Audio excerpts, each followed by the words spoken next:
can't find something. What y'all know about the biscuits and gravy? Back up, dude. Get off my food, man. We're back out here at St. Lucas Church. About to get Miss Linda's testimony about how the Lord's come to her and how she's met Him personally in her life. You met Dennis in a previous episode, and he delivered us up some of these great biscuits and gravy. You know how we do. We them country bumpkins from the city.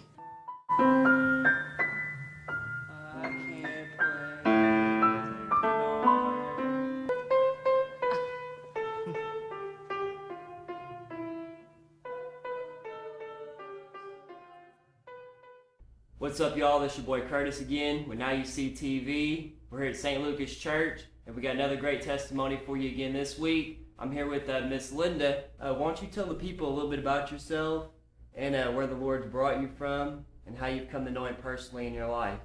My husband and I pastor Lighthouse Family Worship Center on East Maryland Street, but we've been in the ministry for about 18 years.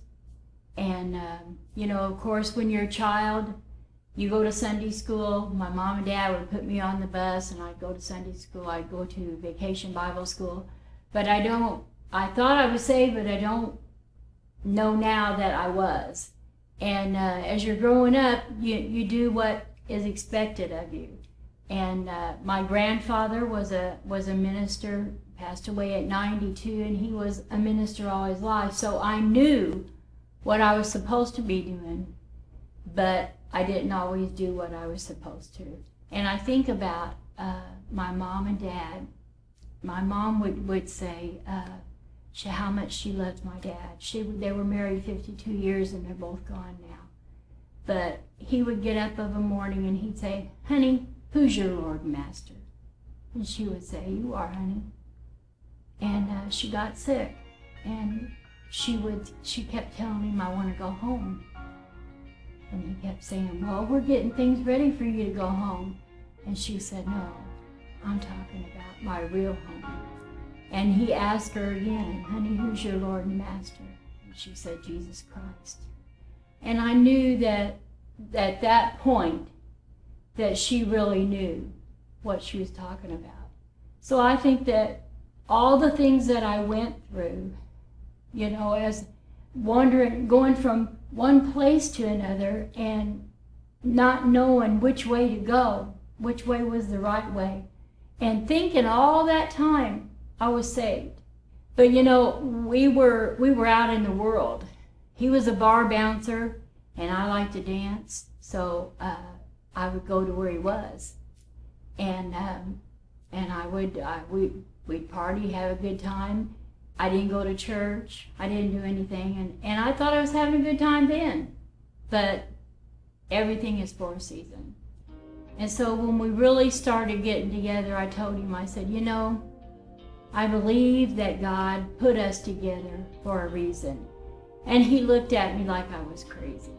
He said, "God doesn't put people together in bars, but He does. He'll put people together wherever they are.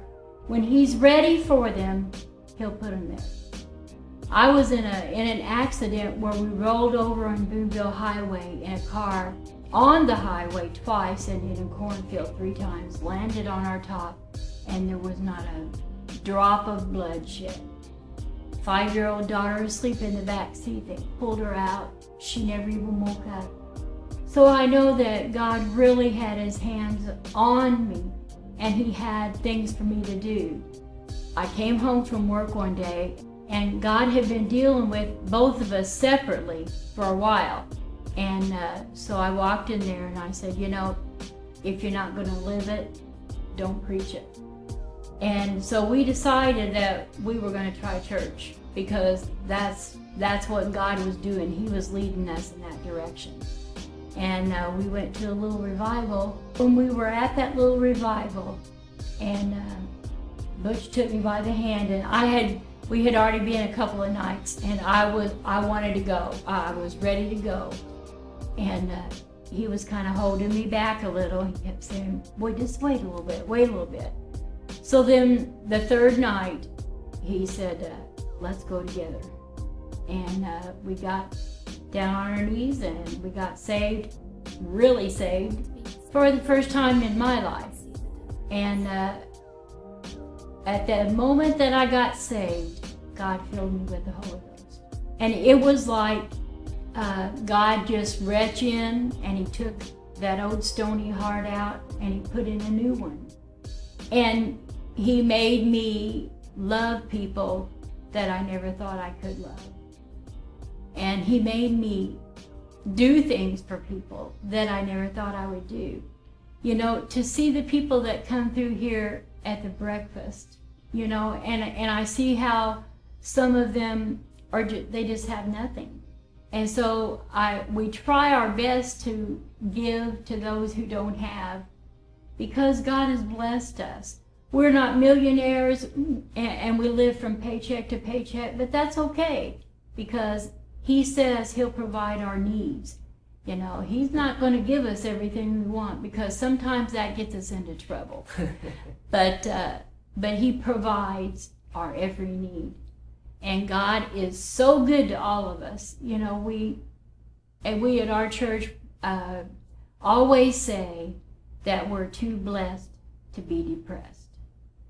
And that's a good saying to remember, because if you're alive and you're well, then you're blessed. And if you don't know him yet, you still have a chance. And so you can be too blessed to be depressed anytime. And so sometimes when I feel a little down and I'm at home, I get out my t-shirt. We had t-shirts made that say that. And that alone is a witness, because I wear that to the grocery. Or one time a lady at the dollar store asked me, where did you get your shirt? And I said, well, we had them made. She said, I tell you what, that really fits me, because I believe I'm too blessed to be depressed. And you know, you see all these people walking out there, and they take medication to not be depressed, whenever there's only one medication they need, and that's Jesus Christ, because he is the great physician. Would you like to tell the people how they're touched by your story, and they would just like to come to know the Lord personally in their life like we do? Would you like to tell them how they might come about knowing him?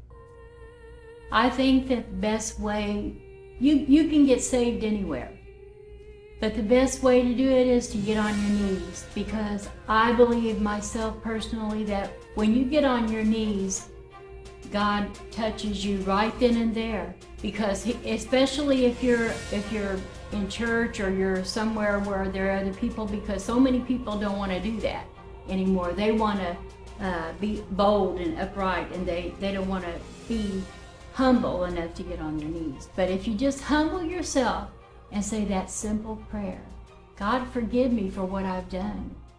I believe in you, and I want you to come and live within me, and I want to please you, and I want to do what you want me to do. He's going to come in. It's not going to take 2 or 3 days. It's not going to take a week or a month, but it's going to happen right then and there. And he's going to come in and he's going to change your life.